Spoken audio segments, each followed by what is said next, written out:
ब्रह्मांड नायक श्री स्वामी समर्थ महाराज की जय. भक्तांनो, आजच्या या जगामध्ये सर्वांनाच पैशाची कमतरता असते आणि तुम्हालाही खूप पैशाची कमतरता आहे.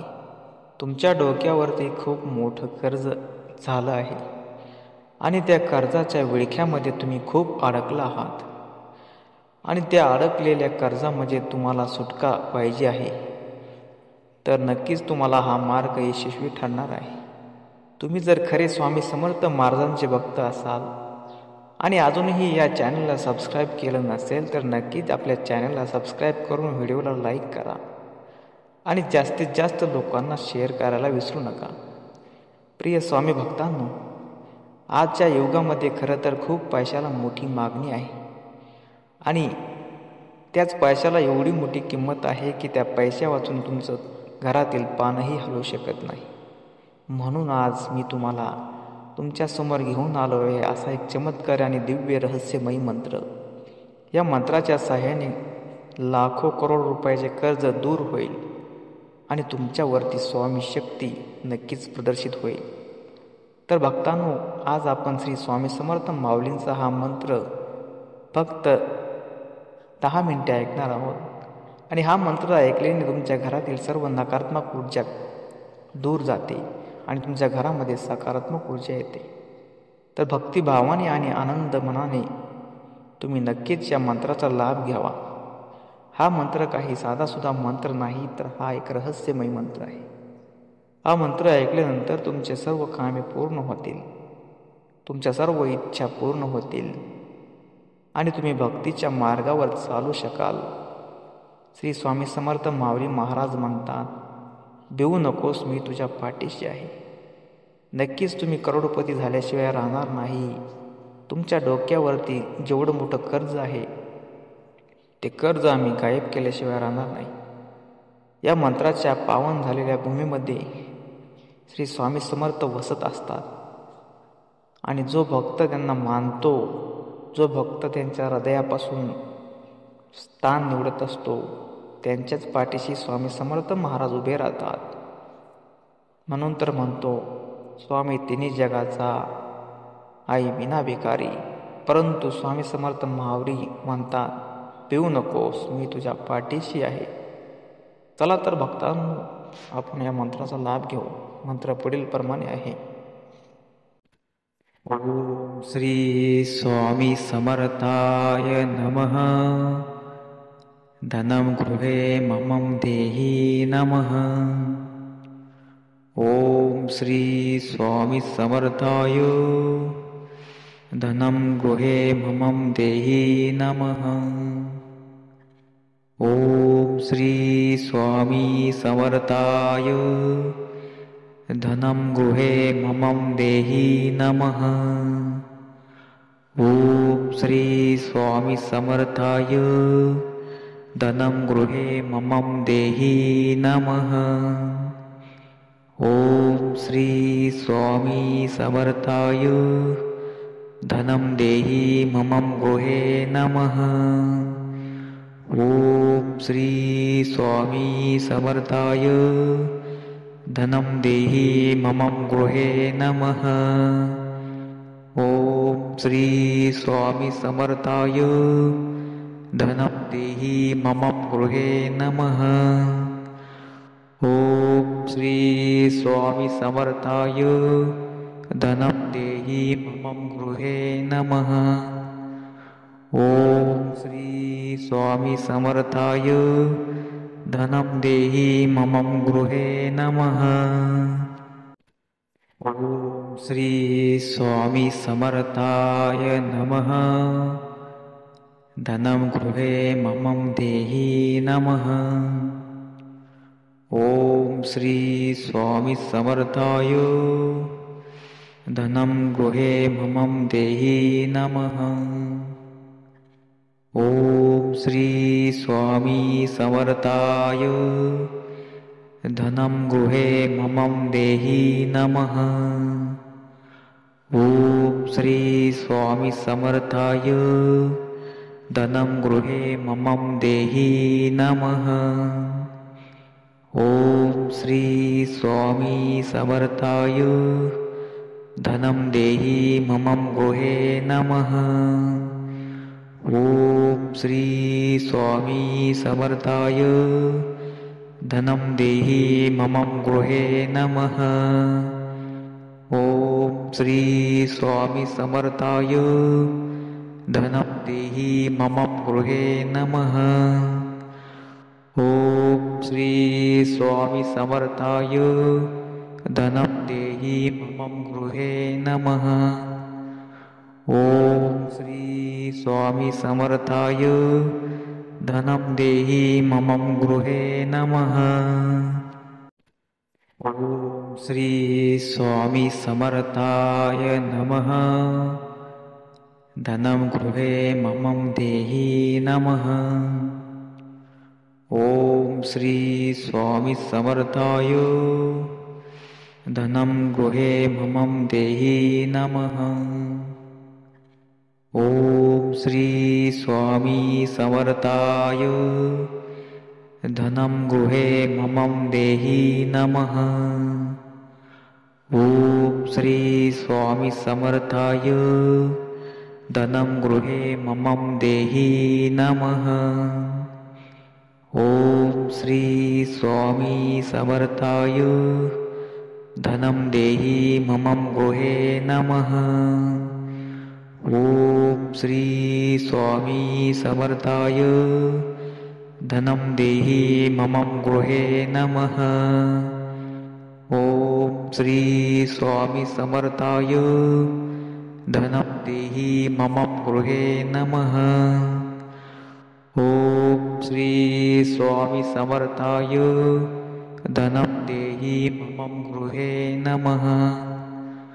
ओम श्री स्वामी समर्थाय धनं देहि मम गृहे नमः। ओम श्री स्वामी समर्थाय नमः। धनं गृहे मम देहि नमः। ओम श्री स्वामी समर्थाय धनं गृहे मम देहि नमः। ओम श्री स्वामी समर्थाय धनं गृहे मम देहि नमः। ओम श्री स्वामी समर्थाय धनं गृहे मम देहि नमः। ओम श्री स्वामी समर्थाय धनं देहि मम गृहे नमः। ओम श्री स्वामी समर्थाय धनं देहि मम गृहे नमः। ओम श्री स्वामी समर्थाय धनं देहि मम गृहे नमः। ओम श्री स्वामी समर्थाय धनं देहि मम गृहे नमः। ओम श्री स्वामी समर्थाय धनं देहि मम गृहे नमः। ओम श्री स्वामी समर्थाय नमः। धनं गृहे मम देहि नमः। ओम श्री स्वामी समर्थाय धनं गृहे मम देहि नमः। ओम श्री स्वामी समर्थाय धनं गृहे मम देहि नमः। ओम श्री स्वामी समर्थाय धनं गृहे मम देहि नमः। ओम श्री स्वामी समर्थाय धनं देहि मम गृहे नमः। ओम श्री स्वामी समर्थाय धनं देहि मम गृहे नमः। ओम श्री स्वामी समर्थाय धनं देहि मम गृहे नमः। ओम श्री स्वामी समर्थाय धनं देहि मम गृहे नमः। ओम श्री स्वामी समर्थाय धनं देहि मम गृहे नमः। ओम श्री स्वामी समर्थाय नमः। धनं गृहे मम देहि नमः। ओम श्री स्वामी समर्थाय धनं गृहे मम देहि नमः। ओम श्री स्वामी समर्थाय धनं गृहे मम देहि नमः। ओम श्री स्वामी समर्थाय धनं गृहे मम देहि नमः। ओम श्री स्वामी समर्थाय धनं देहि मम गृहे नमः। ओम श्री स्वामी समर्थाय धनं देहि मम गृहे नमः। ओम श्री स्वामी समर्थाय धनं देहि मम गृहे नमः। ओम श्री स्वामी समर्थाय धनं देहि मम गृहे नमः। ओम श्री स्वामी समर्थाय धनं देहि मम गृहे नमः। ओम श्री स्वामी समर्थाय नमः। धनं गृहे मम देहि नमः। ओम श्री स्वामी समर्थाय धनं गृहे मम देहि नमः। ओम श्री स्वामी समर्थाय धनं गृहे मम देहि नमः। ओम श्री स्वामी समर्थाय धनं गृहे मम देहि नमः। ओम श्री स्वामी समर्थाय धनं देहि मम गृहे नमः। ओम श्री स्वामी समर्थाय धनं देहि मम गृहे नमः। ओम श्री स्वामी समर्थाय धनं देहि मम गृहे नमः। ओम श्री स्वामी समर्थाय धनं देहि मम गृहे नमः। ओम श्री स्वामी समर्थाय धनं देहि मम गृहे नमः। ओम श्री स्वामी समर्थाय नमः। धनं गृहे मम देहि नमः। ओम श्री स्वामी समर्थाय धनं गृहे मम देहि नमः। ओम श्री स्वामी समर्थाय धनं गृहे मम देहि नमः। ओम श्री स्वामी समर्थाय धनं गृहे मम देहि नमः। ओम श्री स्वामी समर्थाय धनं देहि मम गृहे नमः। ओम श्री स्वामी समर्थाय धनं देहि मम गृहे नमः। ओम श्री स्वामी समर्थाय धनं देहि मम गृहे नमः। ओम श्री स्वामी समर्थाय धनं देहि मम गृहे नमः। ओम श्री स्वामी समर्थाय धनं देहि मम गृहे नमः। ओम श्री स्वामी समर्थाय नमः। धनं गृहे मम देहि नमः। ओम श्री स्वामी समर्थाय धनं गृहे मम देहि नमः।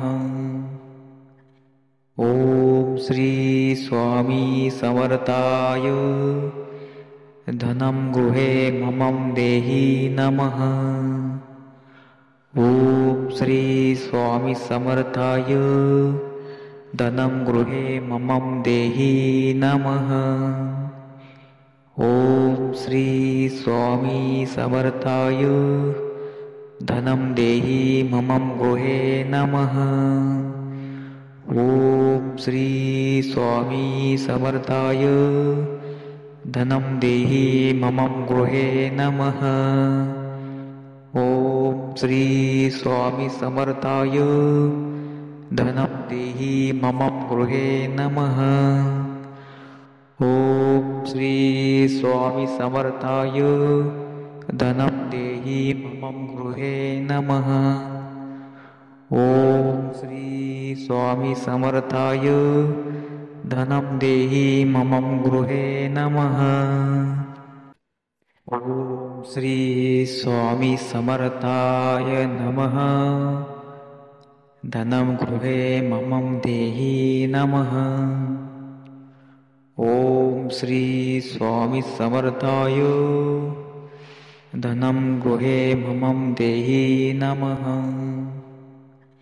ॐ श्री स्वामी समर्थाय धनं गृहे मम देहि नमः।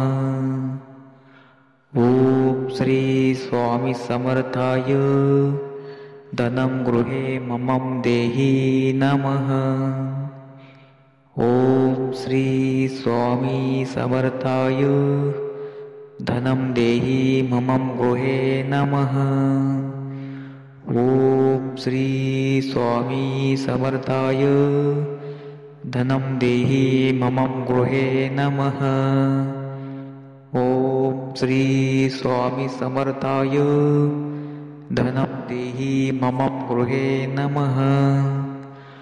ॐ श्री स्वामी समर्थाय धनं देहि मम गृहे नमः। ॐ श्री स्वामी समर्थाय धनं देहि मम गृहे नमः। ॐ श्री स्वामी समर्थाय नमः। धनं गृहे मम देहि नमः। ॐ श्री स्वामी समर्थाय धनं गृहे मम देहि नमः। ॐ श्री स्वामी समर्थाय धनं गृहे मम देहि नमः। ॐ श्री स्वामी समर्थाय धनं गृहे मम देहि नमः। ॐ श्री स्वामी समर्थाय धनं देहि मम गृहे नमः। ॐ श्री स्वामी समर्थाय धनं देहि मम गृहे नमः। ॐ श्री स्वामी समर्थाय धनं देहि मम गृहे नमः। ॐ श्री स्वामी समर्थाय धनं देहि मम गृहे नमः। ॐ श्री स्वामी समर्थाय धनं देहि मम गृहे नमः। ॐ श्री स्वामी समर्थाय नमः। धनं गृहे मम देहि नमः। ॐ श्री स्वामी समर्थाय धनं गृहे मम देहि नमः। ॐ श्री स्वामी समर्थाय धनं गृहे मम देहि नमः।